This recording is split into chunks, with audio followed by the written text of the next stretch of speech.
bakunzi ba Magagi Burundi turabaramukije. Rero uyu munsi tukaba twagiye kuri ya nyubako aho batweretse neza dusanga ya sukari ya Stevia. Stevia twarigeze kuba tubabwira ko ari isukari y'umwimerere, isukari atakindi kintu congewemwo mu mahinguriro, kuko yoyo ni amababi y'igiterwa citwa Stevia basyeye bakagitekera neza ku buryo gishobora kumara igihe kinini kidapfuye. Rero twagiye tugezeho dusanga basize mu ma etajeri meza cane, aho uyiravye ku jisho ari isukari nziza ibereye kuba iri mu ma etajeri. Rero murabona ko ari ibintu vyiza cane. Tukaba batubwiye tuti bati bayikeneye ntiwokwitinya kuko irahari, nkuko mubibona si nkeya. Aho ikiro kimwe batubwiye ko kigurwa ibihumbi 15. Bana barazemwo n'amanusu, mubona duto n'inusu ku bihumbi 7,500.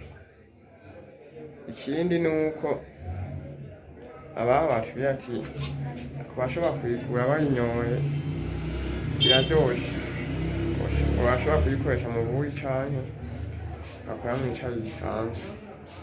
Ikindi nuko iramba cane, aho irobo canke inusu ushobora kuyinywa nk'amezi arenga 5 utarayimara, kandi ukora icayi ca buri munsi. Si ivyo gusa, bari bafise n'ibindi, aho basanzemwo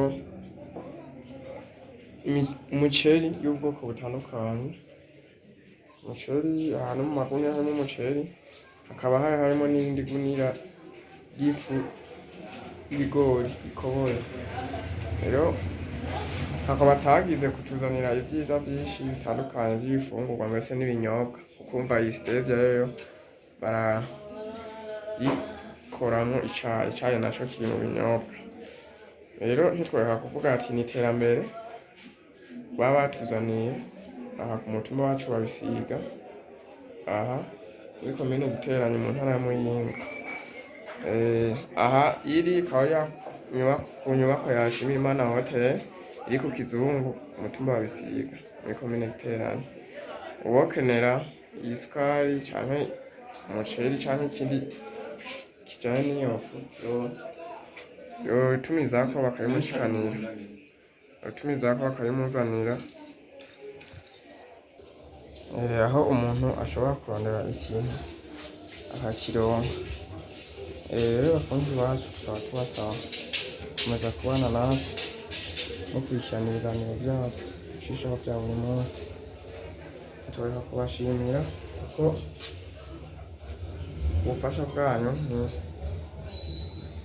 amakemwa. Tukaba kandi dusaba abataragira subscribe ko boyikora kugira ngo ibiganiro vyacu bikomeze kugera kure umuntu na benshi. Murakoze, mukomeze muhezagirwe.